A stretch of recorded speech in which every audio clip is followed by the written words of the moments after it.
Hello, Alamgir. Can you hear me? Hello, how are you? I'm fine, thank you. Hello, everyone. Good morning, good afternoon, good evening, wherever you're joining us from. I'm happy to see each and every one of us here. Um, I'm just waiting for 12 o'clock from my side so that we can start off with the section. So at this point, I just encourage us to be orderly, get friendly, get comfortable. You can have your cup of tea, drink, whichever one you like to take. So we'll get started as soon as possible. Thank you for joining me. Yeah. And I have a master's degree in social research from the University of Hull here in the UK. I'm originally from Nigeria, and then I'm currently residing in Hull, United Kingdom. So it's more or less like I'm also learning, like most of us who have also joined in. I'm excited to be moderating today's section. The webinar, we all know, is the first of its kind. The section is based on a qualitative research series, which is initiative that was created by the research community, the Rising Scholars Research Community. So we intended this series, I'll call it, because of the response rates we got in the growing interest of people that wanted to have something like a support for qualitative research. So it's like a collaborative effort from the community so that we'll be able to help early career researchers and then practitioners as well. So today we are looking into discussing qualitative research design and the methods for data collection. The topic for today is going to be led by MD Alamgir Hossain. He's a qualitative researcher with over a decade of experience in medical anthropology and public health. His expertise includes maternal and child health, gender, mental health, and digital health as well. And then he holds MPH in epidemiology and MSS in anthropology. He's currently a researcher at International Center for Diarrhoeal Disease Research in Bangladesh. He leads some fieldwork planning, trains new researchers, and contributes to project design, including data analysis and in some academic publications as well. He has over 10 journal publications, and then he's a dedicated mentor and collaborator that is focused on multidisciplinary community-centered health research. I think we'll go on to add some other qualifications along the line for him. But for now, I'd like us to have some ground rules while we proceed. Firstly, please, this is a learning space for each and every one of us, and then we have to take account of the fact that the sections are recorded. And if you're here, I think your joining in means you've given your consent for us to go on with the recording. And then we urge us to kindly mute our speakers so that we can all have an orderly space. So during the section, you can type, you can use the virtual hands, and then we have about 1 hour to 1 hour 45 minutes for the section. It's not going to be boring. It's going to be a time for us to collaborate and then have a lot to share among each and every one of us. So most importantly, I wanted us to have this in mind about qualitative research and research as in a general field. There's something, a quote that I've come across recently about Albert Einstein. It says that if we knew what it was we were doing, it would not be called research, would it?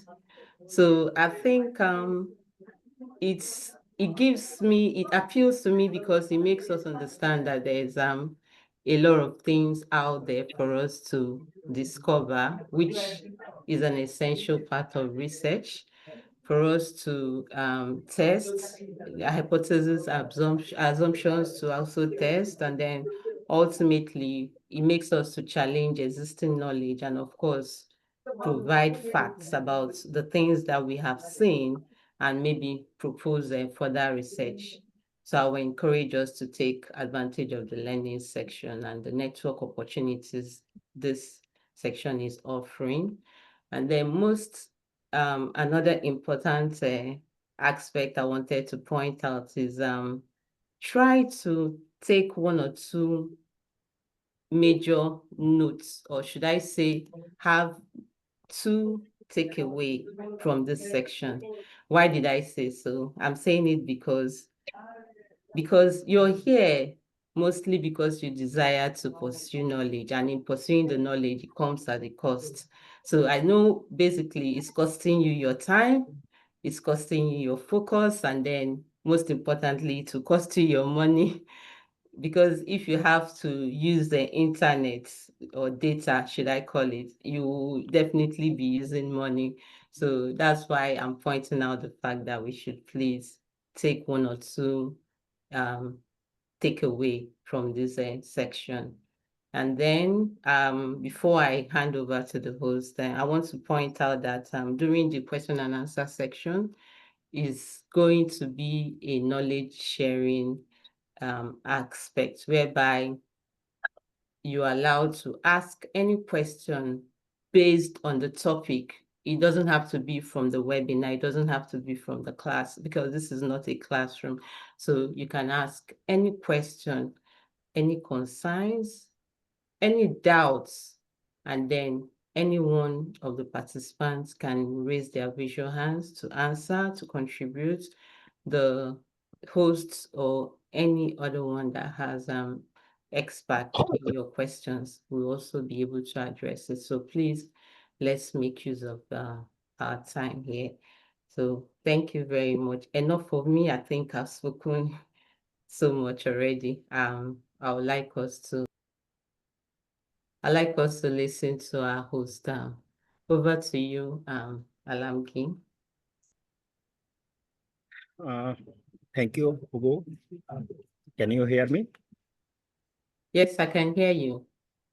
Okay, then I am going to share into this session. Uh, Thank you for introducing me. There are lots of participants are joining today's session.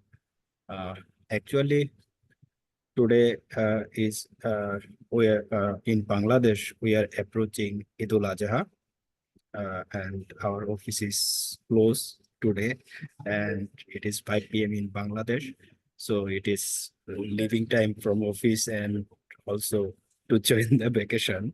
However, it is part of our uh, aspiration and inspiration uh, to talk and to learn qualitative research. So definitely it's a good pleasure to me to have with you all. As last time Ugo said, there are around 115 participants are registered for this session. And I feel very much surprised to hear this. Uh, yes, actually, when I starting to work in quality research, and I also feel some thing to learn how I can do qualitative research, though I am a graduate and postgraduate in anthropology. However, the academic session and the practical session have some differences, and through through practice we have learned lots of things.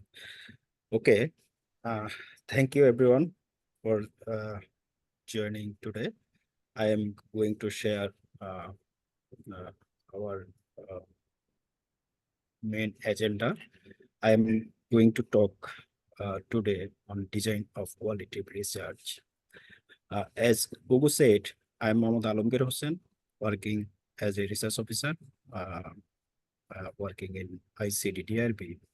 I hope some of you know about it. Those who are working in research in the field of research.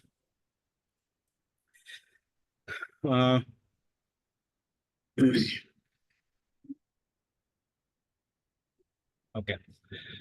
Before going to deep,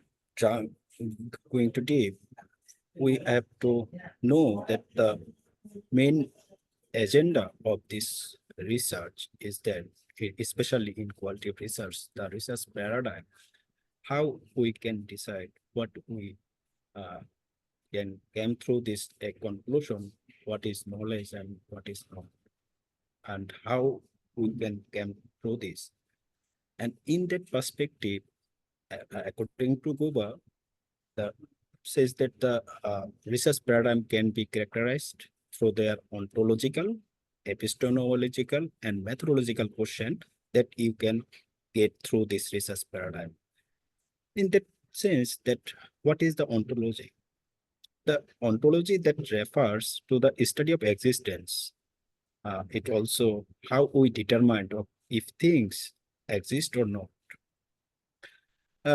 In that case, now we can say that if you ask me what is the reality, uh, that can be a single reality and that can be a multipolar other reality.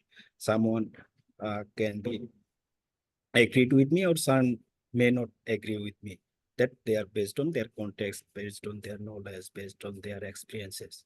There are lots of things. If we said the main, if we come to this, that question that does God exist or not? That is, there are two possibilities in these realities in response to this question. Yet, yes, God exists and or no, God does not exist. They exist. This means that reality is not a fixed, objective truth waiting to be discovered, but rather a dynamic process, interpretation and meaning can be making through this question. In epistemology, that refers to the theory of knowledge, especially with regards to its method, validity, and scope, and its distinction between justified beliefs and opinions. Then, what is the justified beliefs? The understanding that knowledge is acquired through a combination of observation, reflection, and through social interaction. There are three main examples or condition that epistemology, that truth, beliefs, and justification. First of all, the truth occurs when false proposition cannot be discerned. Consequently, in order to something to be considered as knowledge, it must be true as nature. And then methodology refers to the philosophical framework, how we came to this conclusion that which is knowledge, which is true or which is false. Then this philosophical framework give me that us to the research questions and method and way of data analysis. If we look at this tree, ontology is a root of that knowledge that gives us the point of view, how we look at the world, and epistemology is the main part of these trees, how we should investigate the world. Simultaneously, the methodology gives us the branch of these trees, how we should best collect the data, how we came to this, the point of view as we see in the world. And the methodology is the details of exactly how we collect the data. So then we came to this, that conclusion, there's in our uh, knowledge and ontological knowledge. The on Actually the ontology seeks the classification and explanation of entities and things, and ontology is about the objective of inquiry, what you said to examine. This also Denton and Lincoln said how you view the things are and how things really work. Then you can come. That may be outside of human control. The that maybe the universal laws can control things like uh, gravity in physics, that can control by the you can prove in the law in the lab, and like hydrogen to hydrogen and oxygen can mix the water, that you can prove in a lab.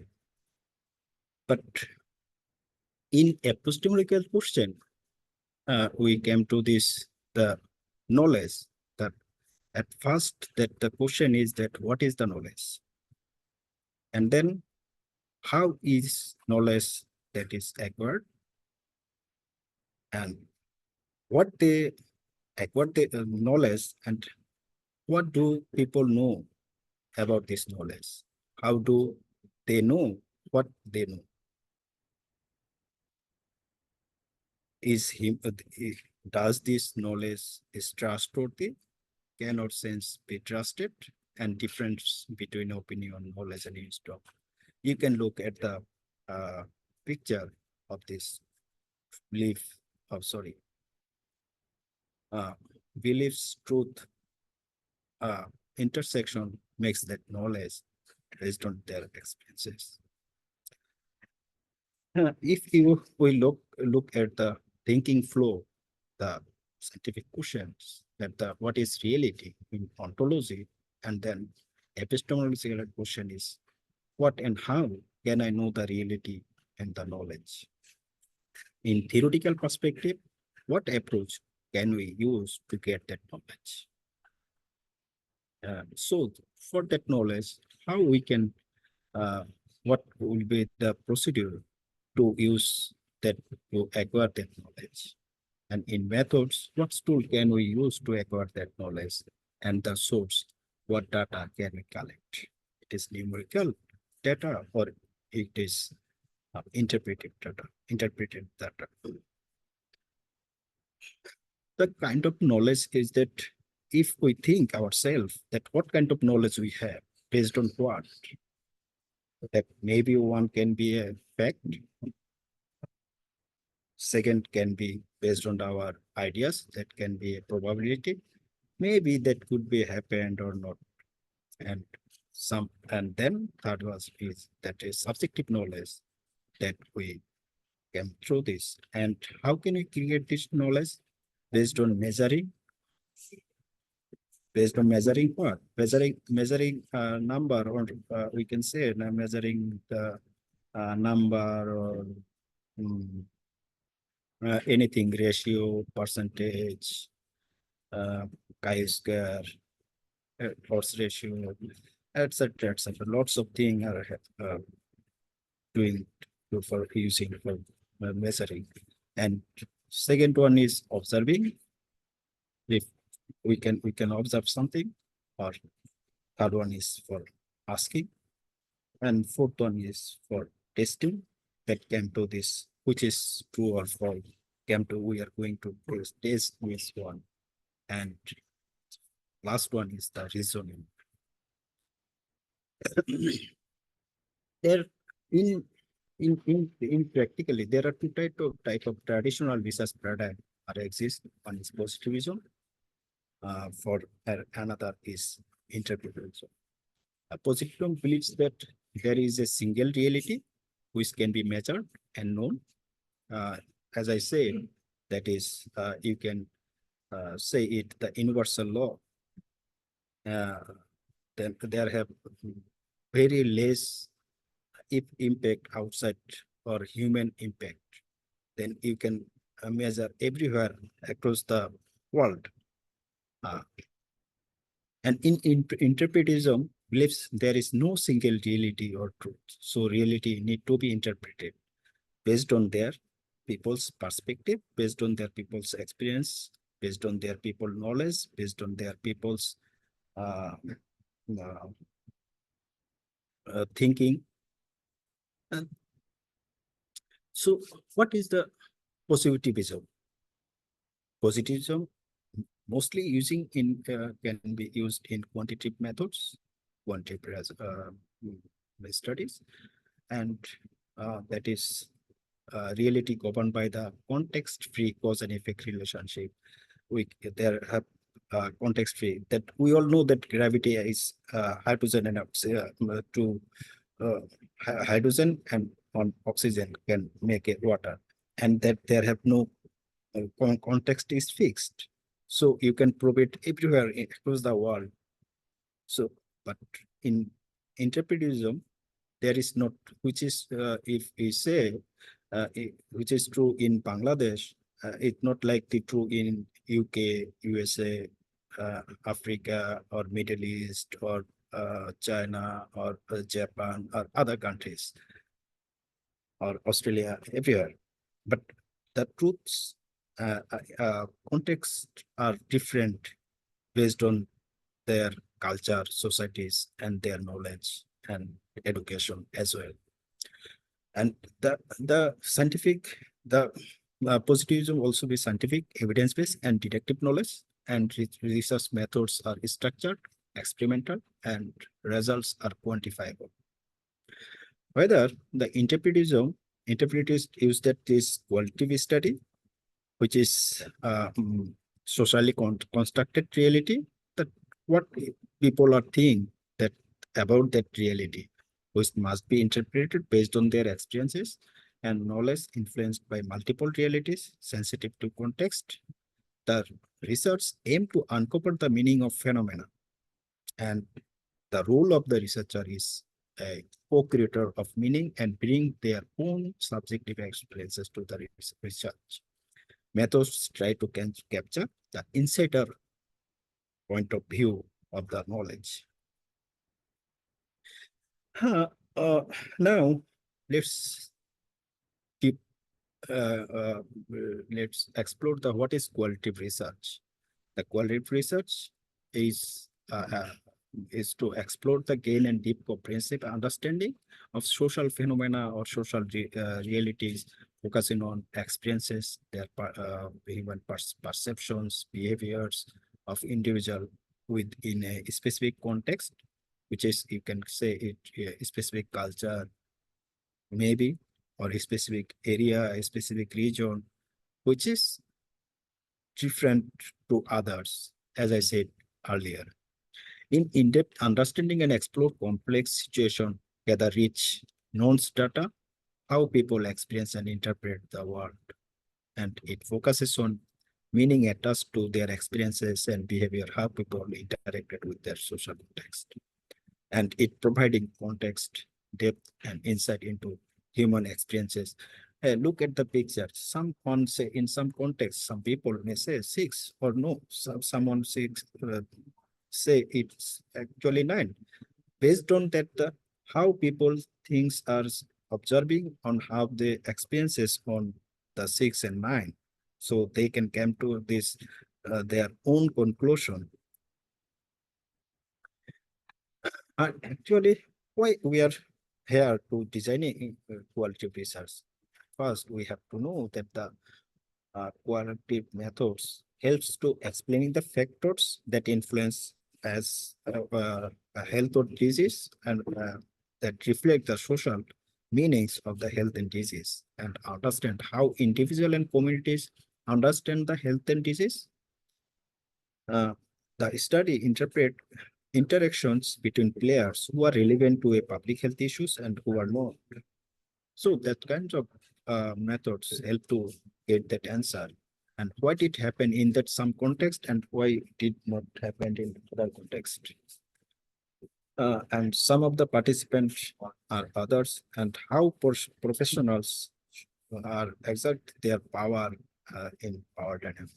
Let's give an example of smoking and lung cancer. Epidemiological research has established the association between smoking and lung cancer. And qualitative methodology helps to explain the power of tobacco companies and advertising. If you look at the picture, that the the power of the conjugal life and the reflection of their romanticism reflect the young people to have maybe that creates an social meaning, and some reason why people continue to smoke despite the evidence, though it has negative impact, but they are using. So there need to be interpret the social meaning of smoking among women and youth, how uh, they mean such kind of advertisement or to have smoking in in front of others. So this kind of uh, attitude and advertising or manism that man shows of as men look like man, manly. So this kind of social meaning may have impact. I don't know, maybe. So there have some other issues to create a social meanings. In that case, now we are going to talk about different kind of qualitative design. Uh, uh, First, the case study. There are types of qualitative research design: the case study, ethnographic study, grounded theory, phenomenological study, and participatory research. Actually, participatory research is action research. Uh, Now came to this the case study. Case study defined by individual cases, not by the method of inquiry used. A case may be simple or complex, single patient, a practice and healthcare system. The goal of the case study research is to understand the boundaries of the case and complexity of the behavior pattern of bounded system. A case study is an in-depth study of one person or group or event. In case study, nearly every aspect of subject lives and history is analyzed to check pattern and cause of behavior. Case studies can be used in many different fields, including psychology, medicine, education, anthropology, political science, and social science to understand the case. And there are a few different types of case study are exist. Maybe there are lots of other case study. I also seen that the ethnographic case study as well, though I have not included it here. Uh, we have seen that at first we have seen the retrospective case study, snapshot case studies, diachronic studies, nested studies, parallel studies. And it involves collecting data. In retrospective case study, it involves collecting data related to any past phenomena. That for past phenomena, you can collect you can use that actually used for the retrospective case study. The snapshot study, the case study, it the this case study examine the current events a day in the life of a person or a diary. Diachronic studies change over time and similar to longitudinal study. Nested studies involve a comparison of element with one case to another, and parallel studies is happening and being studied concurrently. That here you look at an example of a qualitative case study. Uh, Look, uh, can you see that the case example of case study with a positive health and happy professional, a qualitative case study?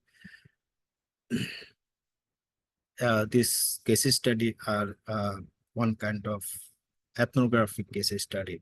So we also at first I will discuss about the ethnographic study later, and this case study gives a comprehensive health concept among others. The concept promises to promote the satisfaction of the positive healthcare providers, the primary healthcare providers. Uh, let's come to talk about on the ethnographic study. Ethnographic study is to studying the entire culture um, through the holistic approach to look at the different point of view. The most common ethnographic approach is participant observation as part of field research. The ethnographer become immersed in culture as an active participant and record existing extensive field notes, observations, formal and informal interviews, and recording as well, mapping, etc., etc. And there is no preset limiting of what will be the observed, and no real ending point is an though there have some time limitation as we always have, but that the classical actually these are talking about the classical ethnographic study, and that ethnographic research can be exemplified by the studies that involve living and working within a community to understand their culture, daily life, and social interactions. Ethnographers seek to gain an emic perspective or a native point of view of a specific culture. This means that they try to look at the culture under study from the inside, through the meaning that the member of that culture lived with, therefore, ethnographer about imposing conceptual and theoretical framework on empirical data at the beginning of the research process. Oh, there are different types of ethnographic study. Relational ethnography, it involves understanding on social relationship, networks, and the way people interact within the cultural settings. Digital ethnography, that this examines online communities, digital platform, and cultural practice that emerge within the virtual space. That means the digital space. And online ethnography, someone called it nethnography. This method focus on the study of online communities, social media, and digital interactions. So there have some differences between digital ethnography and online ethnography. Though sounds like quite similar, but there are two different things. Online communities, that means the communication of those who are observing or communicating through online, and social media. Critical ethnography, that appears challenge for the power structure and inequalities within the culture. And in traditional ethnography focuses on objective observation and detailed description of a culture. And this is an example of ethnography in healthcare and medical education research. And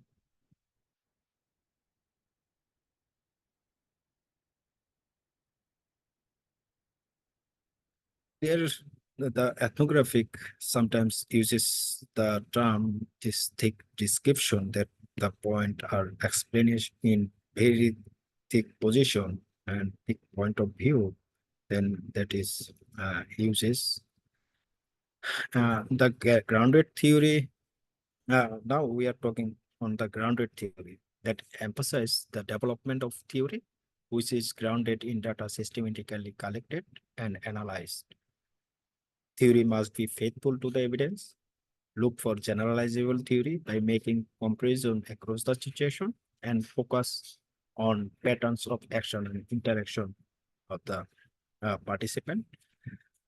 Moreover, uh, this also aim to develop theories based on the data collected and analysis, as I said earlier, is used to understand social process, relationship, behavior by exploring pattern and themes within the data. There are three types of classical grounded theory: classic grounded theory, Straussian grounded theory, and constructivist grounded theory.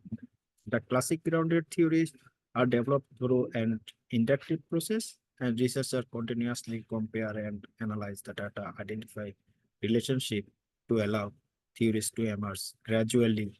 That means that time to time the data are came through you to make that point to visualize that the theory are generated.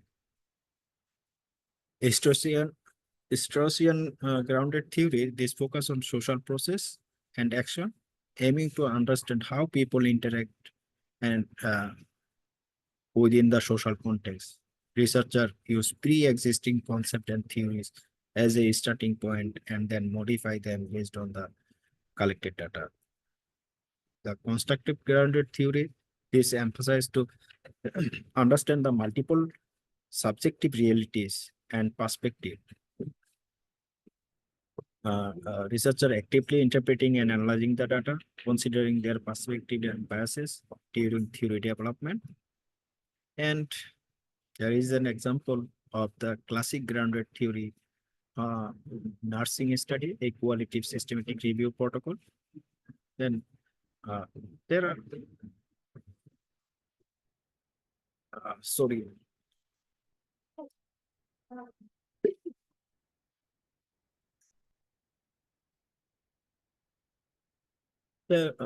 now we are talking about the phenomenological study. The phenomenological studies emphasize people's subjective experiences and the interpretation of the world. Actually, in this study, phenomenologists want to understand how the world appears to world. Sometimes it is considered a philosophical perspective as well as an approach of qualitative methodology. And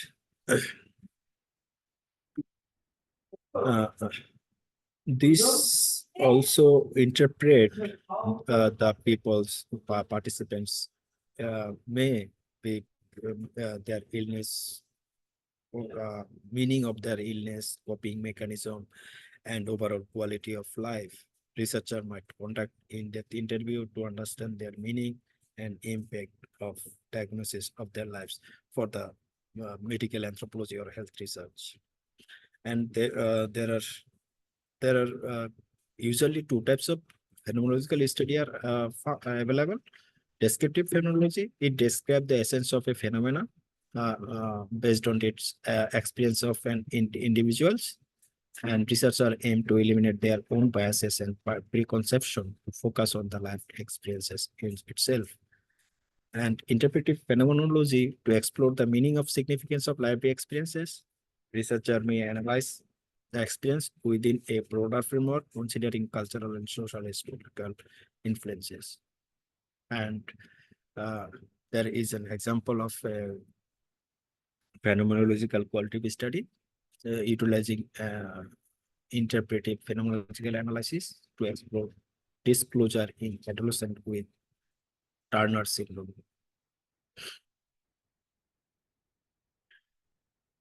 Okay. Participatory research that involves inquiry but also action. It comprises a range of methodological approaches and technique. In participatory research, participants have control over the research agenda, the process, and the action. People not only discuss their problem, they also think about the possible solution to them and action that need to be taken. There are a few more some example of types of participatory research: participatory action research, participatory rural appraisal, participatory evaluation, visual and narrative methods, rapid rural appraisal. If we look at the participatory action research, this approach involves participants in addressing issue and implementing changes in their own communities. And participatory rural appraisal methods are used in rural setting to empower local communities to assess their needs, resources, and challenges. Participatory evaluation. This approach involves stakeholder in evaluation process, ensuring that the evaluation is relevant, meaningful, and used to inform decision making. Visual narratives methods like photo boys, video boys use visual and narrative approaches to collect and analyze this data. And rapid rural appraisal focus on rapidly collecting and analyzing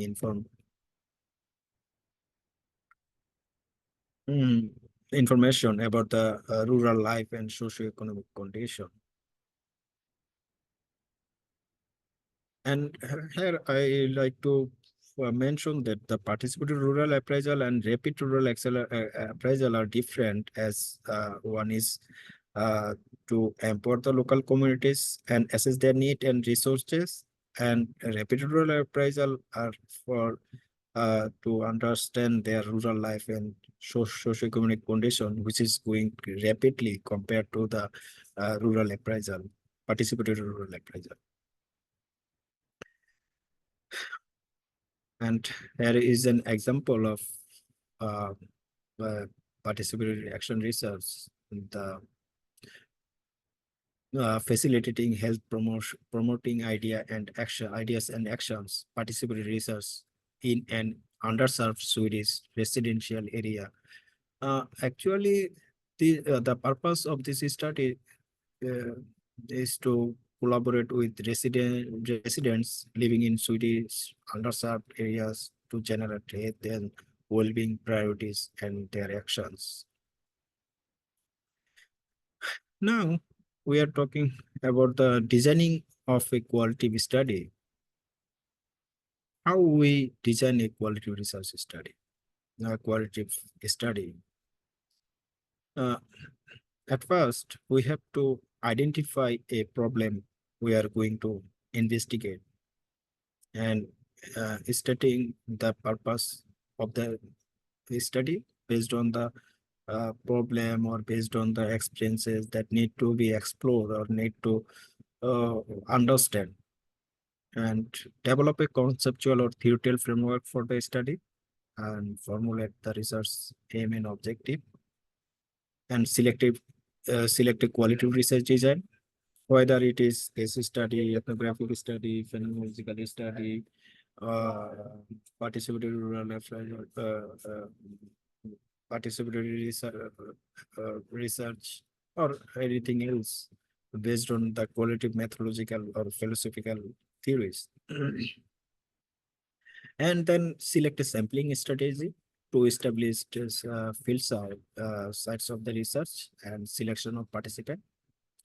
And at, at first, you have to ensure the trustworthiness of the study, determine data collection method, and develop data collection tool, established how data will be managed and analyzed, interpretation of findings, and prepare a research report.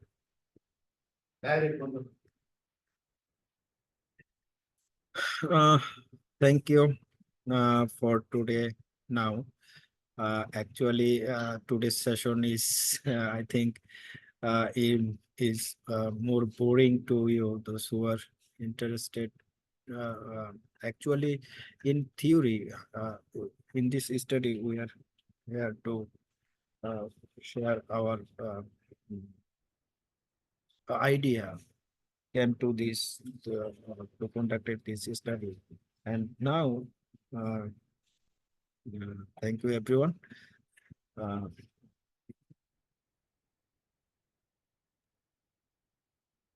Hey, Thank you, Alamgir. We're really inspired, and then we've learned a lot on this slides. Thank you so much for this. At this point, I have Benga Elufia. Yeah, I think he's just raised his hand. I think he has some question. Please go on, Benga. You can unmute yourself, please. Go on. All right.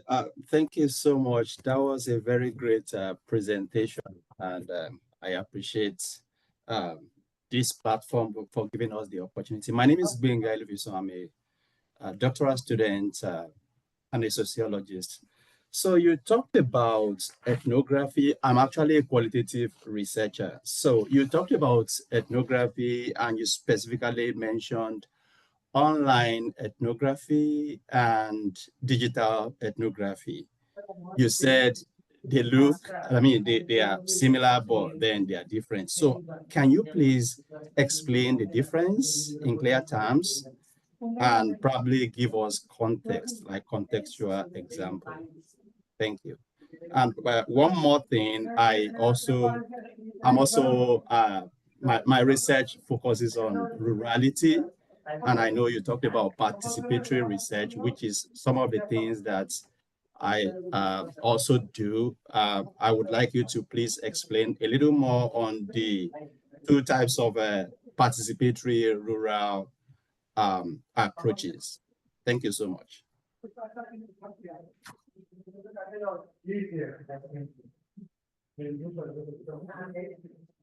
Yeah, Alamki, have you got the question? Yes, All right. yes, I got that question and come to this.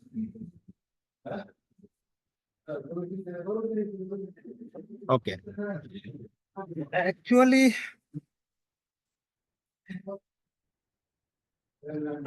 though those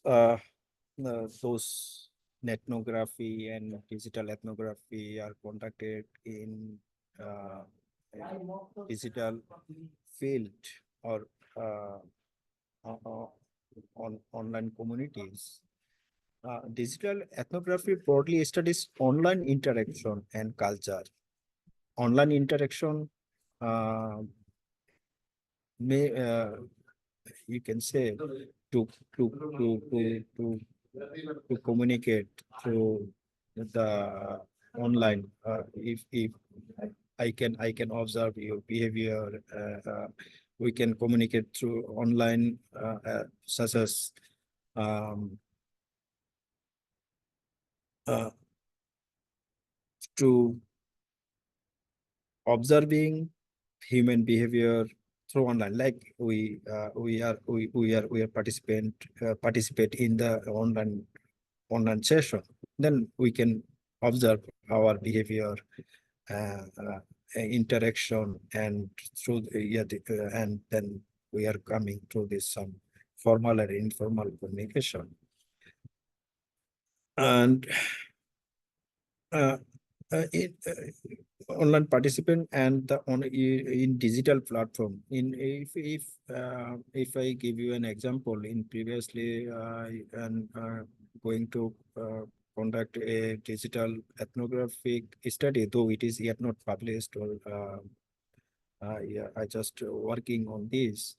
Then I worked to my objective was to track the pregnancy tracker apps, to collect the data from the user-centric data. The user gave the feedback in their online platform, such as reviewer feedback. Then we we look at this, the how they react. Some give that feedback, some reaction, some they shows laugh, some shows laugh, some shows angry, and that point of reaction, that kind of. So, and based on the review that this communication, then we come to this, make that communicate through this email, then to conduct this interview to understand more deeper. However, in netography, uh, actually, though it is also using the interaction, and it also have some observation as well, but it is not relevant to that uh, from a uh, that there have the online interaction, that means in social media based interaction, that can give them uh,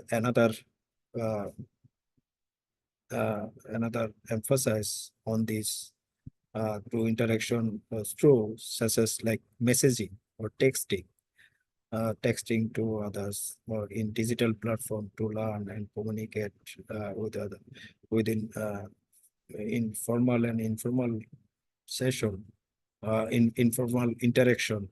That could be another use.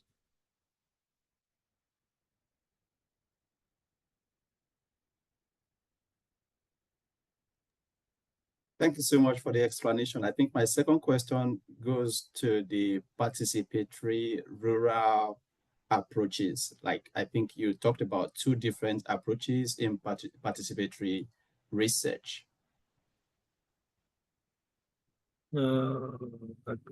Okay. Okay. Participatory rural appraisal and rapid rural appraisal.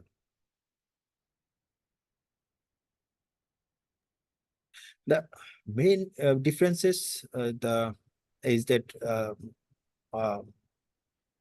participatory rural appraisal that conducted through the to give the ownership of the participant in rural areas where we are going to conduct the study, then they can make their decision, their social status by their own.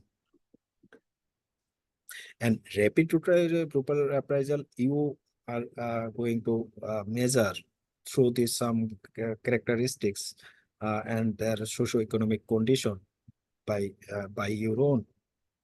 I hope that is the best two differences between these. Great. Thank you so much for the explanation. I really appreciate it. Thank you. Yeah, we'll be taking the question from Malobika Roots. I hope I'm right with the name.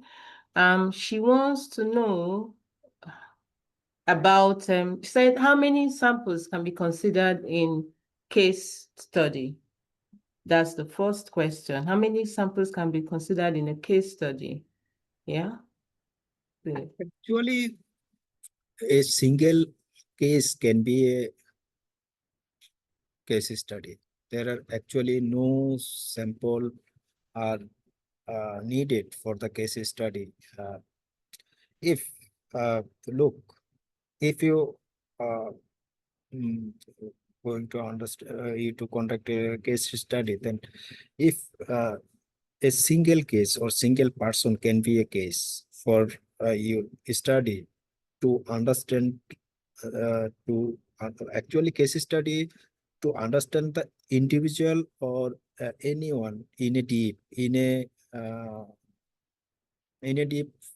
to understand their context, their facts, their changes, and the reason of that changes.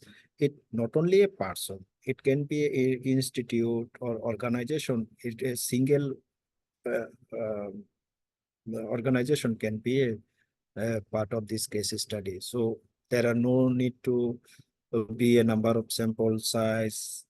Though some types of study may use, because if you look at the as I said, that nested studies involve comparison of element with one case to another. So there have some cases, maybe one one compared to one with another, and that may be one or two. So there are not much case to come to this conclusion. If you think that you have to need some cases, one or two, if you conducted a case study on a institute, then you have to uh, observe and you have to understand all the no, not all the few of the official procedure or working way out, how they their pattern of behavior. Then That's it. Yeah, thank you. I think that's a well and structured answer for that, because I understand that there is no definite answer when it comes to a case study. It's as long as there is one case in the study, that's a case study. So is one to a maximum of any, as long as the researcher is able to manage the study. And then in the particular research objective or research question that has been stated for that research. And then I'm sorry if I think the name, I'm not very certain if it's a he or she, but then they also want to find out for any query how to clarify doubts. I think this question has to do with in any question or in any research, how can they clarify doubts? I think Malo Bika, am I getting the question right? Because I think that's what I understand, that you want to find out how to clarify doubts about a research. Yes, please, Alamgir, go on. Thank you. Uh, I need to know based on what the question is came from. Okay. If we come to this the research paradigm, the ontological questions, then how we can clarify the doubt. Then to clarify the doubt, then if you are came to this the interpretism, then you can ask why they are behave like this. For example, during COVID, uh, some people affected COVID, some may not. Then why some people are affected COVID? Those who are COVID victim. Then we supposed to know, well, maybe somewhere then they are going to do the interaction with that COVID positive person. Maybe. Then if we came to this conclusion, then you have to ask the patient of those who were victim of this, then how he became to this infection.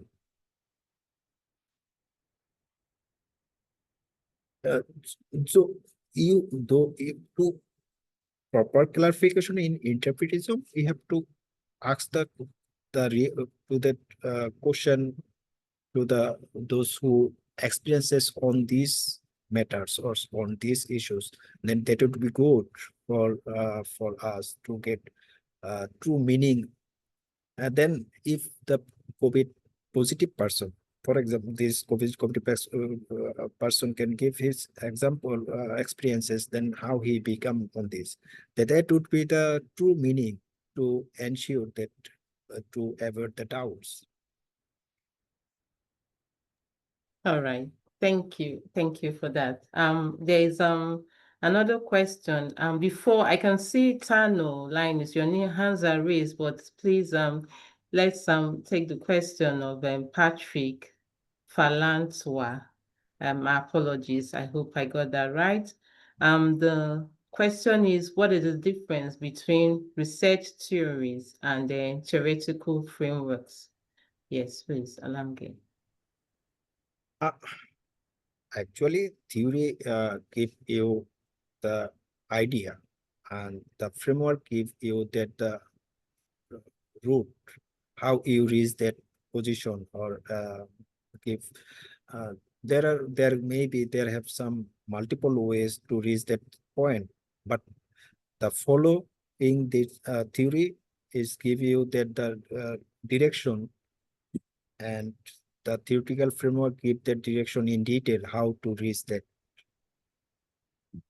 I think it may be clear to you, or need more explanation. Yeah, I think Patrick you can provide the if you're cleared with the question on the message, or you can put your virtual hand to respond to that.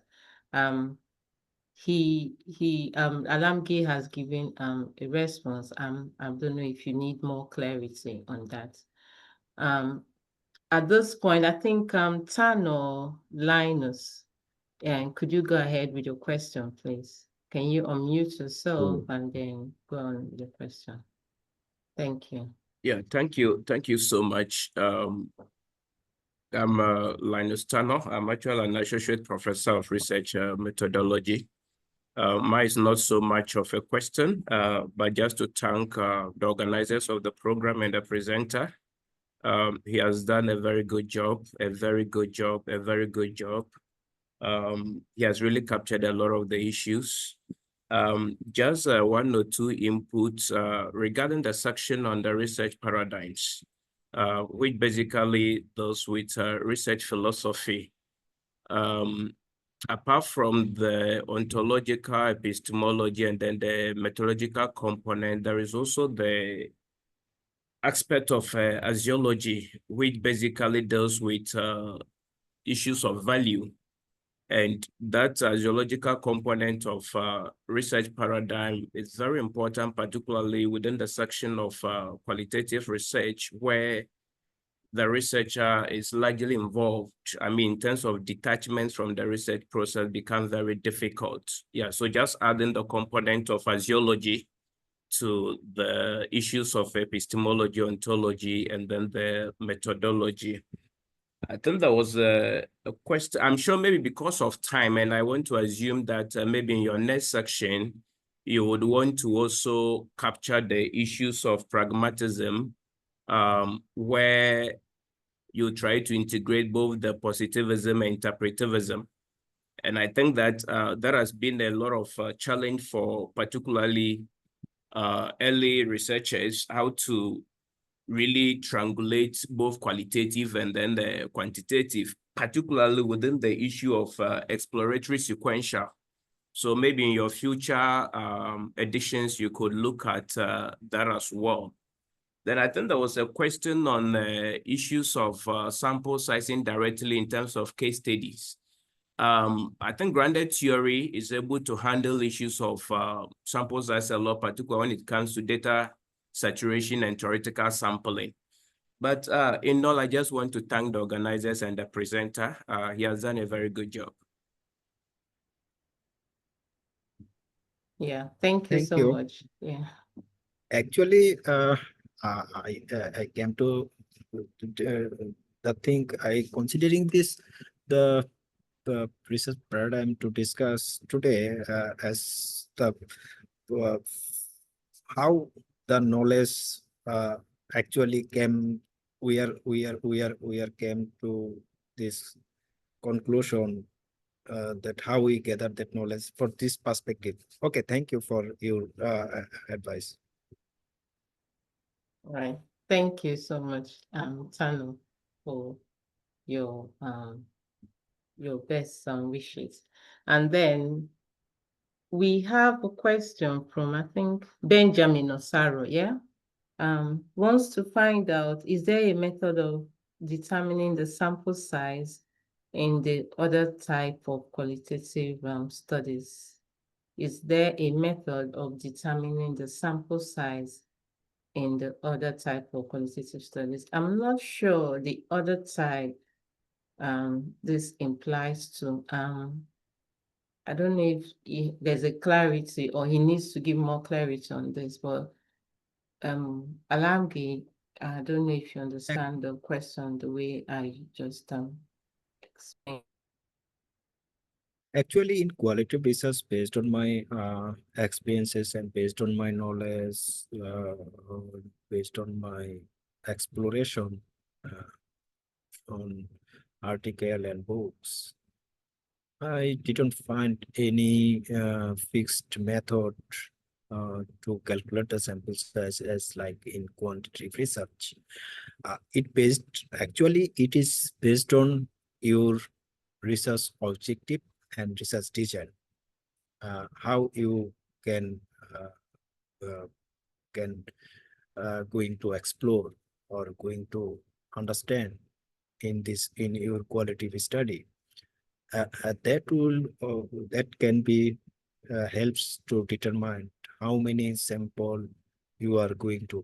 If you conduct a case study, then you have to find a true case. Then you can conduct a that study of these individuals. That can be for your sample size, single one.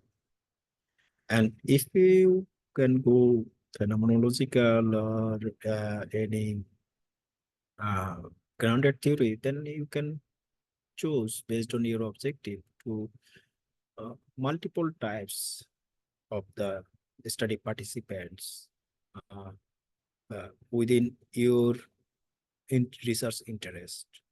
Like, for example, if you're going to conduct a study on HIV positives, for example, then who are the risk people?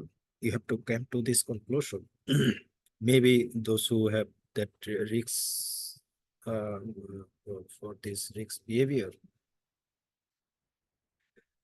So from this, you have to come to select one or two different background, different socioeconomic background, socioeconomic background, educational background, gender, and to understand their perspective. You can take one or two. In that case, you have to be more selective to choose the study participant as the one quality the study participant should have, that he can explain his own self. That is very important to select a study participant. Number is not matter in qualitative research, but matter is that to select a right person who can explain himself and why he did like this and why he did don't do this. This kind of explanation that came to this conclusion of your research. So in my practical experiences, I don't think the sample size is matter for quality research, but that is I experiencing that to find a true study participant who can explain himself. Thank you. Yeah, I think thank you so much. I think to add to that, because he put up another question apart from case studies, you did a lot of elaboration on that, and that's a good detailed explanation. I think something I would like to add is when it comes to quantitative studies, usually there are tools or methods to determine the sample size based on the population. But when it comes to a qualitative study, the difference is that quantitative deals with numbers and then kind patterns, but qualitative study deals in depth. It explores some behavior and then sometimes health. So in this case, Benjamin, you're looking at the number that you can actually contain, the number that you'll be able to manage. Now, I haven't come across a method to determine a sample size in a qualitative study because, I've used focus group in collecting my studies, focus group discussions, interviews, and then sometimes documentary review, and you have some secondary data that you're reviewing. Now, in this case, you are dealing with the content, the meanings from everyone's experiences. Therefore, you're trying to understand patterns to explore their perspective. So if you are not able to get a manageable sample size, I think that's when the study starts looking very tedious. So in a qualitative study, is mostly about the behavior, the health issues, the socio-ecological environment that you're dealing with, mostly, not just about the quantity or the size of the people involved. And in most qualitative studies, researchers tend to have a manageable size, because sometimes the data is so wide that you're a bit confused, especially an early career researcher. So I don't know if that has cleared your question. So thank you, Alamgir. I have another question from Samuel Oniat. He says, what would be your take on the appropriateness of a qualitative case-based study to explain causality? So Alamgir, please. And if okay, yeah, we have Benga again, but first let's just have a take on Samuel on Niad's question. Did you get the question, please?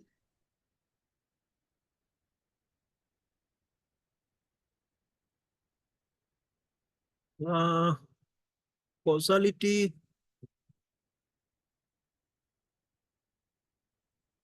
So, I don't think so.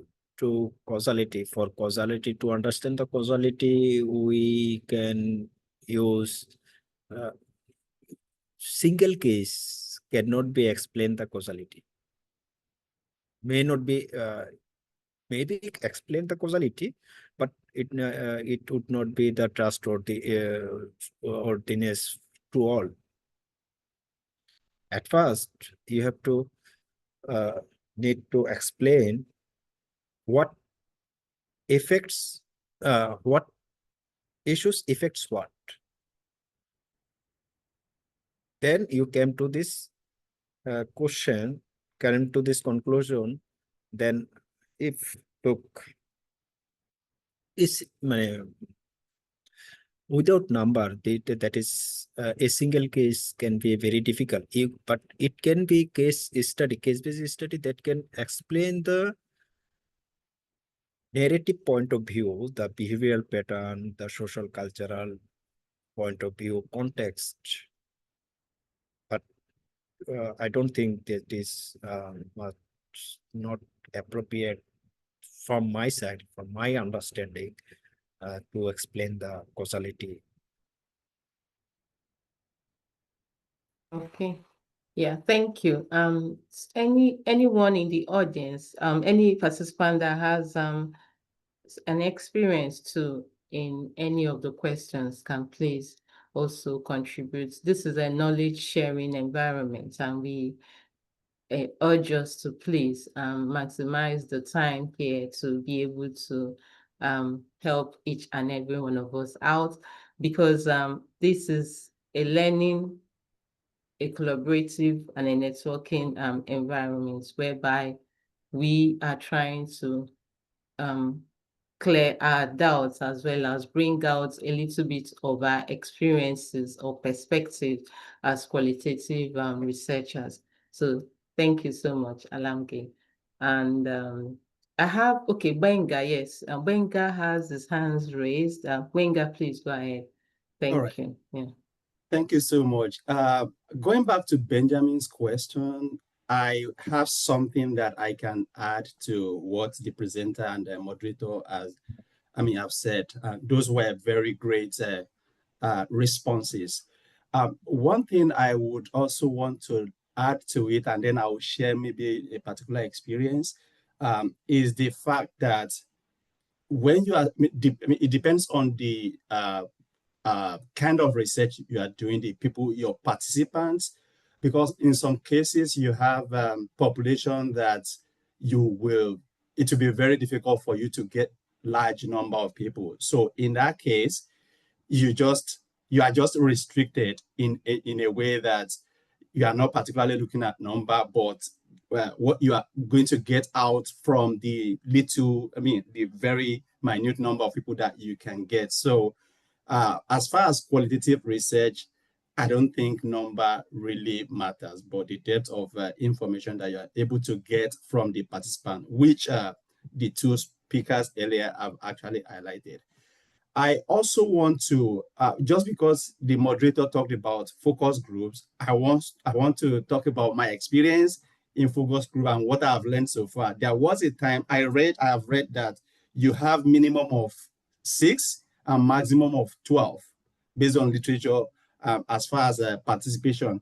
But I conducted a study that I went to the field with that knowledge, but on getting to the field, it was difficult for me to get that number. At first, I got 6. And then as at when the research, when the interview was about to start, one of them pulled out. By the rule that I have read from the literature, I should not have proceeded with that research. But I ended up doing it because I had traveled and then I had 5 participants. So when I reached out to my senior professor, he said that was the best thing that you have done. All you just have to do is report that write that in your report. So then later when I started my PhD program, I took a class in focus groups, and then they started talking about how focus group could be conducted between 2 people. That amazed me. So that's the flexibility that comes with qualitative research. And if you look at people that are doing qualitative research in fields that are not academic, especially the UX research of these days, you realize that this context of maybe 2 people, 3 people, they don't have that large number of people to look at when it comes to focus groups for them. They largely look at between 2 to 4 because they believe that you can hardly have people, you can actually hardly get people to be on the same page with time at the same time. So those are the complexities that come with numbers and recruitment of participants in qualitative study. Thank you. Yeah, thank you. Thank you so much. Yeah, it made me remember a time during my master's, I had a focus group to coordinate. I was to have seven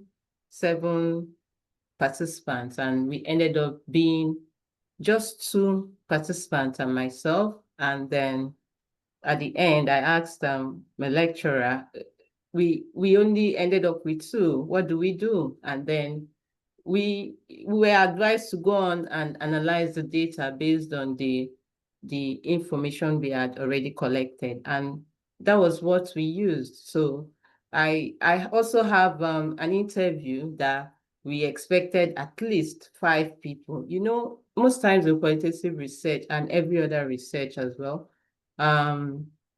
there is always an issue with recruitment of participants. And then remember that your main focus is the content, that is the in-depth exploration of the content that you have gotten from that study, not necessarily the number of people. And then you have to report according to the size that you were able to recruit. And then if perhaps during the study, 1 or 2 participants were not able to go ahead with the study, you also have to make that report.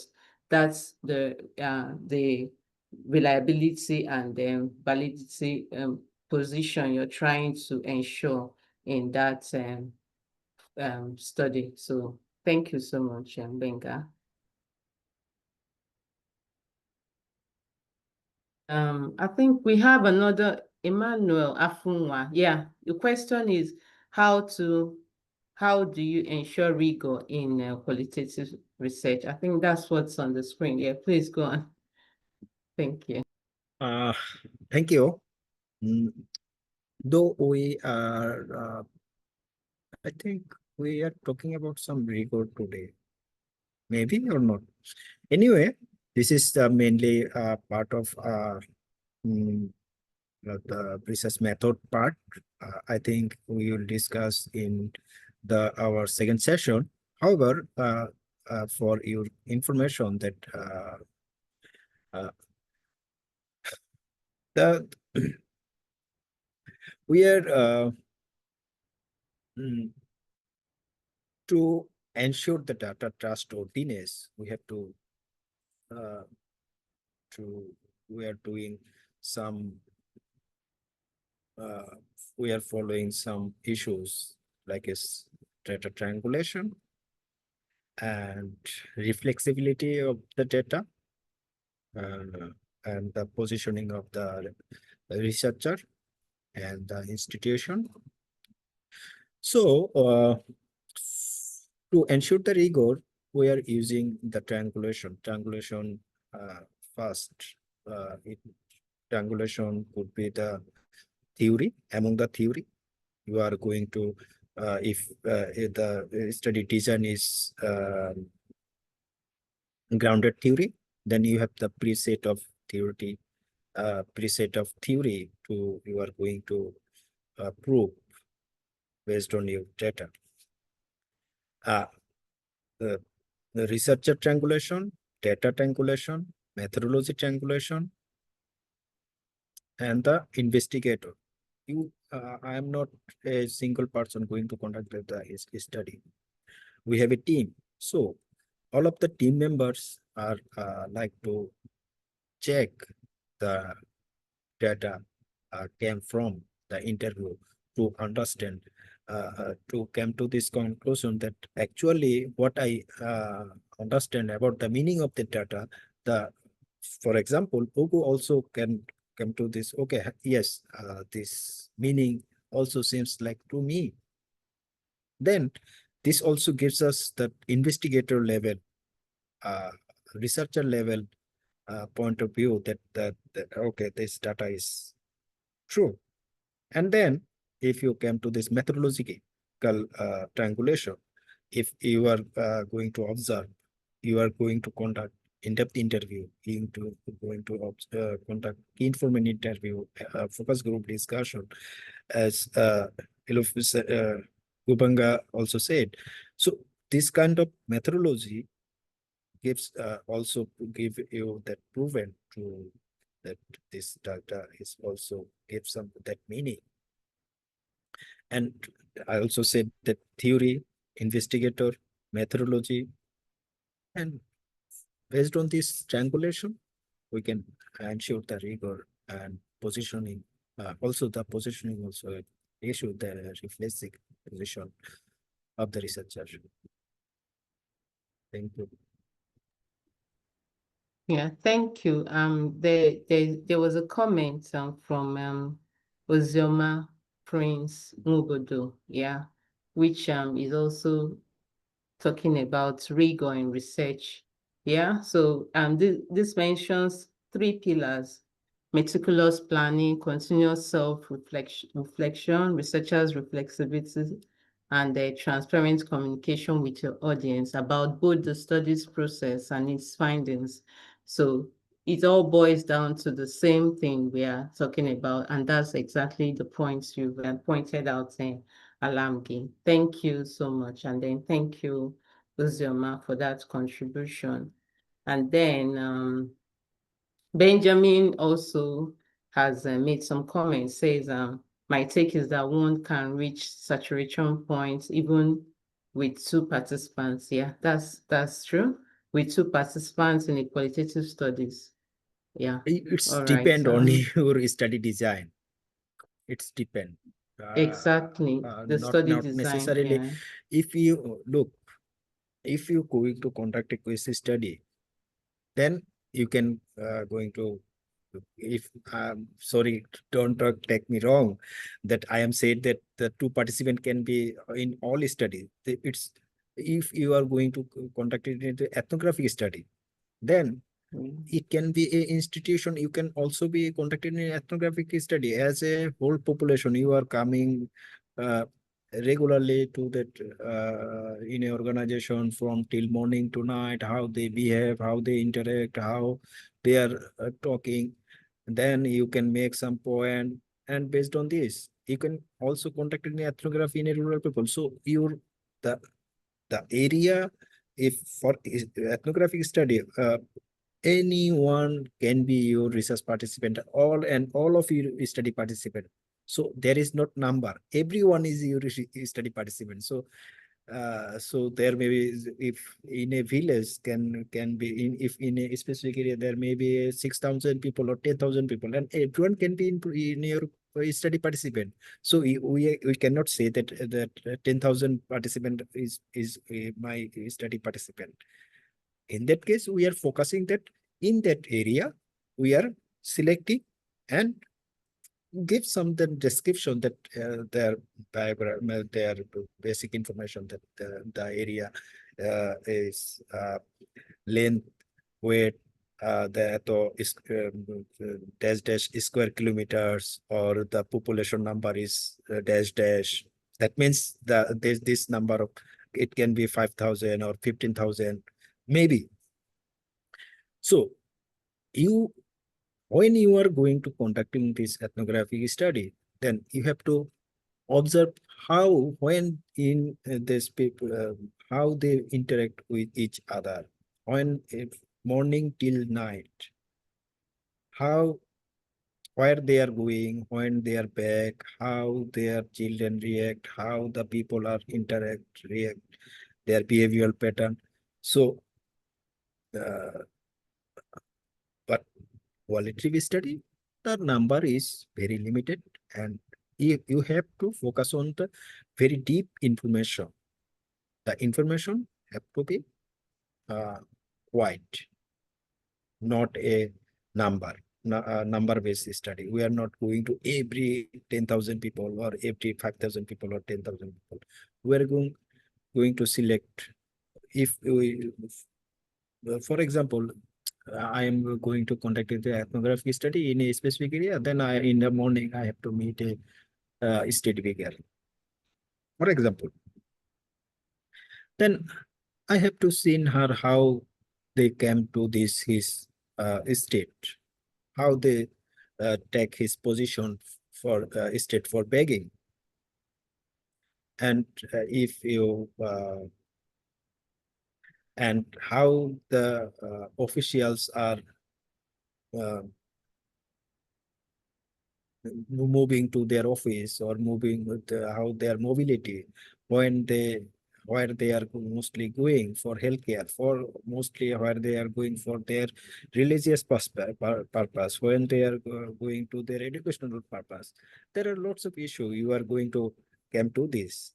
So number is not a concrete, but the number could be a more even we are thinking in quantitative research, but we have to conduct and communicate very precise and very specific limited number of participants for formal and informal conversation or interview to get deep into their their behavior and their lives.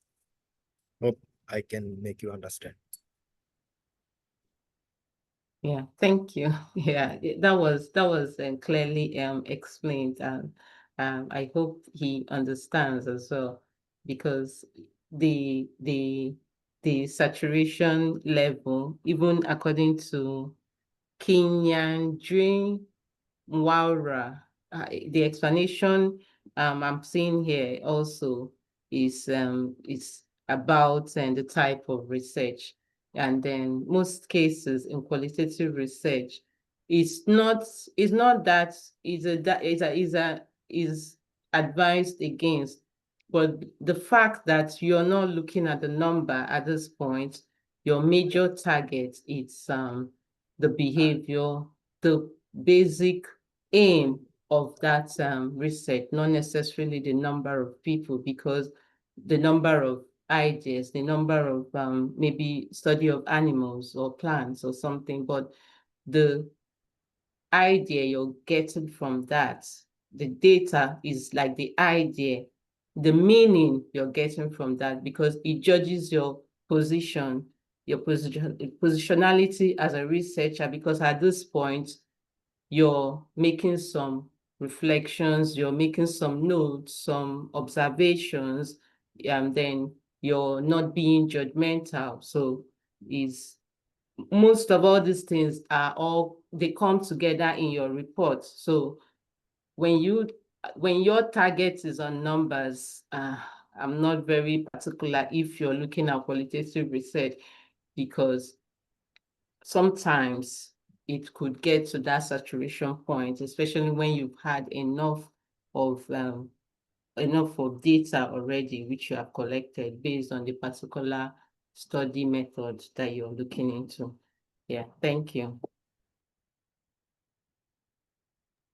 I don't know if Kinyandri, if you need this as a question, because you've noted that however, we are guided by the sample 6+, which is we are guided to the sample, that sample 6+ is determined by the type of research and the point of achieving thematic saturation. I stand ready to be guided. I don't know if the explanation so far has guided you or you need some clarity, but thank you. Thank you so much for that. Yeah.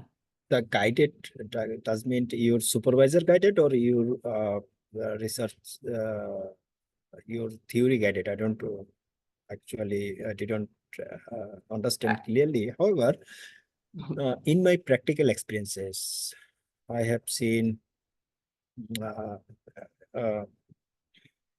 10 to 45 study participants for phenomenological study. I have read it, and if you say in practically, I have conducted around 20 in-depth interview to reach my objective based on the different background characteristics of the study participant, and I try to make at least 2 or 3 study participants for similar background, because everyone has his own perspective. That similar background, 3 different location, different culture. Study participant gives me the same positionality to give them look, the same economical background, same educational background, might be give me their same point of view. At least 2 or 3 would be better to, if someone may not say that luck by chance.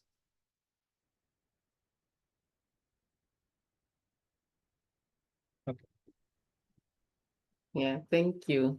I think we have barely 10 minutes to the roundup time. So I don't know if anyone has something else to contribute, a question, a concern, an experience to share from the participants, please. This is an open space. We are trying to get as much to the point where you need to be clarified to move on with your career goals. So we are at that point where we need experiences, because in most research Ogo, experience guides Ogo, as well. just give me a second.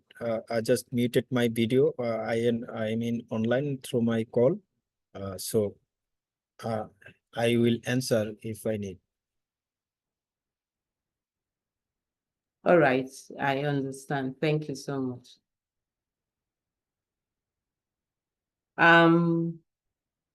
We have a question. I think Malobika wants to know, bias in qualitative research comes often. How to ensure I'm not biased in my interpretation? This question is basically for you to learn how to be an objective researcher. Now, it speaks a lot about positionality in research. Now, more or less like the positionality here comes in like you as a person before you go into the field as a researcher, what are your expectations, or what's from your background, what do you already have in mind, or the information you already have about this topic or about this population or this area that you're going into. So naturally, there's something called unconscious bias. Everyone has unconscious bias within themselves. But when you are going in as a researcher, you're going in with the mindset that you're going to be objective. What you're going in to see, what you had in mind, or your foreknowledge about the research environment or the research topic may not be what you're seeing. But in that case, you're trying to clear your doubts. Let me give you an instance. I started a study in exclusive breastfeeding, and as a mother, I haven't done anything about exclusive breastfeeding. In fact, for a fact, I did the integrative review on the exclusive breastfeeding practices and challenges in Nigeria within mothers. And my first bias or my mindset in that study was to dispute the fact that in my thinking, it wasn't necessary. Now, that was my bias. It's understandable. Now, when I started this research, I looked into getting at least 10 to 20 literatures, which at the end of the day, I ended up with 21 literatures. I did the review in such a way that it was between quantitative and qualitative research. That is, I had some case study, I had some, interviews, I had questionnaires. Yeah, these are some of the literatures I had to review. Now, I think this the data I collected came to give me this idea in my interpretation that I wasn't objective in the first place. So this is the report that I have gotten. So I think it's natural to have a bias, but you need to work based on the interpretation of your findings. They have findings normally. Now, these findings are obviously different from what you had in mind. So naturally, you have a bias as a human being, at least to the extent that you've grown, you will have a bias. But then your interpretation is based on what you find. So that's the facts that you're giving as your evidence. The interpretation is not still based on your bias, because at this point, when you would have gone through the rigor of the study, you would have got some objective understanding of why you intended to start the study in the first place. So that's why when you create research questions, it gives you the idea of what you're looking into, and then you don't have to go about searching for basically everything so that you don't lose your focus in the study. So I don't know if this has explained your question about research bias. So Alamgir, I don't know if you have anything to add to this, please. Okay, thank you. You are quite clearly explained about it biases. Actually, in qualitative cases, we are not use this term biases, and we are we are confirming that how we came to this conclusion based on what. Look, in previously I talking about you, we are confirming based on our triangulation. What kind of triangulation? Methodological triangulation, based on our observation, based on our interview, based on our focus group discussion, based on our key informant interview. That interpretation are need to, which is individual can explain, and then the that explanation that come through this the community perspective also, focus group discussion and the key informant interview. So data also gives you some similar kinds of meaning, then you have to come out this through your observation. What you are observing, what is the meaning to you? You get the meaning of your community, get the meaning of the individuals who have experiences that something, and then you also experience it. So came together, you are came to this together. Then came to this your uh, investigators.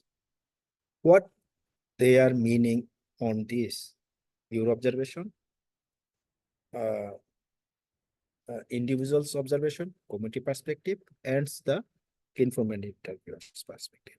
So this all came together to give you a true meaning. That is, in some case, you can see this, the uh, as I said, show you that the 6 and 9. Some maybe can see this 6, and some maybe can see this 9. But based on when they are observing it is 6 and when it is observing that it is 9. That point of view, you have to come to this point that you are going to bias free based on this, your methodological triangulation, your investigator triangulation. What is, I am thinking this is actually meaning that, and Ogo maybe saying he have that other explanation, then he have another meaning, then another one have that.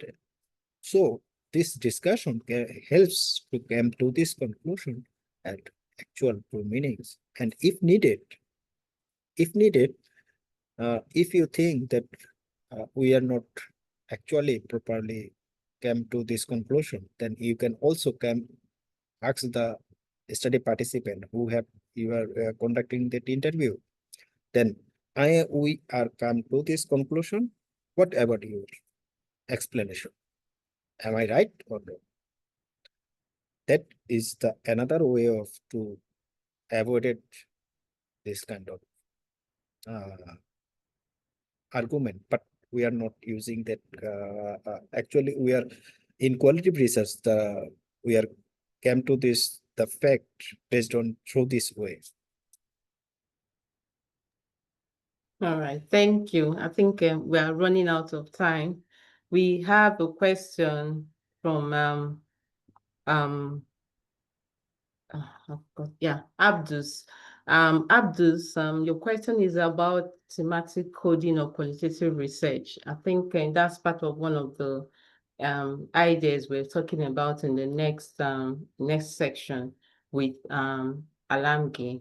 It's talking about I think analysis. So we may not be able to handle that, I'm afraid, now, but we will discuss more on the WhatsApp group. And then I don't know if you've been able to join the WhatsApp group, but then we are very happy and excited about all our contributions. I don't know if Ashta, you want to add anything about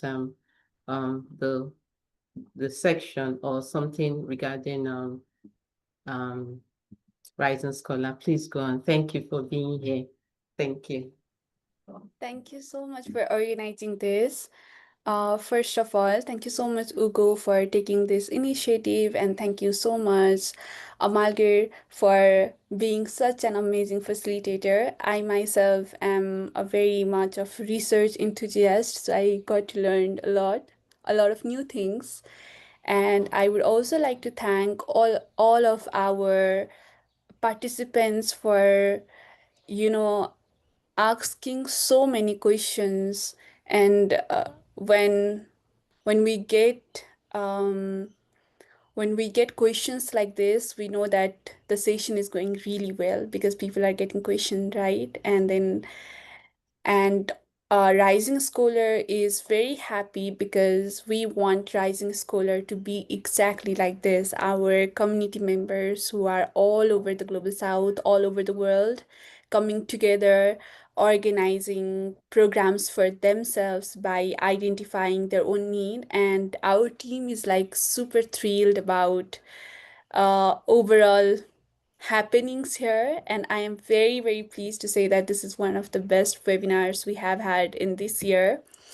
Thank you so much for organizing this with a very good facilitator. Maybe we can have you on board at other times also, so that because the queries do not stop here, right? People keep on asking question, and I have questions myself that I'm gonna go after this Zoom and ask ChatGPT or read some resources on the internet or my book. So yeah, I hope we could make this series a very huge celebration and learning thing. Yeah. And I'd like to request, if everybody is all right, for the sake of the keeping it as a memory, we take a picture. And then maybe, like, because this is the first webinar of the series, and if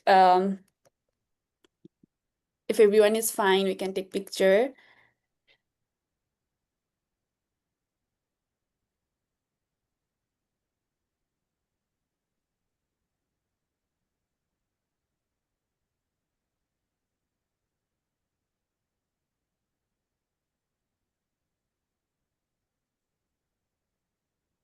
Um, okay, so I think we need to stop sharing the screen. Yeah. And I would also like to share your ways to stay connected with Rising Scholar. Give me a minute. We have like multiple things coming up. So we have Instagram, we have Facebook, we have LinkedIn, we have YouTube, which is a hub of all the webinars, the Tea Time with Rising Scholars that we have had in the past. And you can find a lot of important video series there. So check it out. We are currently running massive open online course on engaged research for community and social impact. It has started yesterday, but you do have some time to register. So if you are interested, please do register. I am very fond of the curriculum of this MOOC. It is very nice. And this Friday, we are having Tea Time with Rising Scholars on theme Bridging Financial Gaps in Scholarly Community, where we'll be talking about finances and all the constraint that we scholars from the Global South tend to face when we are in our scholarly journey, be it when you are studying or when you are wanting to publish in higher-end journals. There is always this constraint and how to manage it. So basically, Tea Time with Rising Scholar is where we come together and we have this conversation and we teach each other what we know, we learn from each other. So it is not one-sided lecture or webinar, it is something else. You come with your favorite drink and you just chill and talk. So join us this Friday, and not next Friday, but other Friday, we have Tea Time with Rising Scholar on climate change and health and how to do research and build evidence around this and what is happening in the world regarding this. So I think you might be interested in these events happening. And I enjoy this very, very much because a lot of conversations are new and new perspective are coming in. Ugo, I think we need to stop sharing the screen to take a picture. Yeah. Alamgir, can you turn off the screen, please? Can you take off the screen sharing? Alamgir, can you hear me? Oh, Yeah. sorry. I think you've forgotten. Yeah. Oh,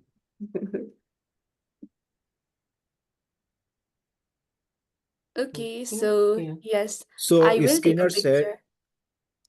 sorry, Yes, please. till the Skinner are sharing from till now.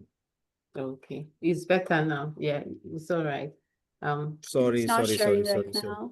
Yeah, No, it's it's all not right. sharing. Yeah. And I know a lot of you want to host sessions like this with us. We have some slots left for this year also. So if you are interested in hosting one of these sessions, Tea Time with Rising Scholar or question and answer session, or just webinar, contact me, email me at I will drop my email here, asta.subedi@inaps.info, and we can set something up this year or next year, and you can not just share your learnings, but also hone your skill. Like we learn as we do things. So that is also one of the objective of doing this. So please let me know. And I talked a lot, so I'll take a picture. Yes, everybody, please do smile. Yeah. And okay, so maybe something fun poses, anything. Yes. Thank you so much. Thank you. Thank you, Ugo, and thank you, Alamgir, for being very good host and for teaching us so many things. We look forward to having you in the upcoming days too. Thank you. Thank you. Also, Yeah. for Ugo is giving me that hosting one of the opportunity. sessions with us very soon. I will be sharing about that pretty soon. Watch out for that also. So he's a Yeah. good moderator. And I'm very, very hopeful that you are also a very best facilitator. So I'm personally looking for the session. I am hoping for that too. Thank you. And thank you for this opportunity. Yeah. It's been nice. And it's been an exciting experience today. Thank you all for joining. Thank you, Ashta, once again. All right. Thank you so much. Thank you, And everyone. please, Yeah, share thank recording you. with us so that we can upload it on our YouTube, okay? Oh, definitely. I will do that. Yeah. Thank you so All much. right. Bye, Yeah. everybody. See Bye, you this everyone. Friday. Bye. See Bye. you. Bye. Yeah. Bye.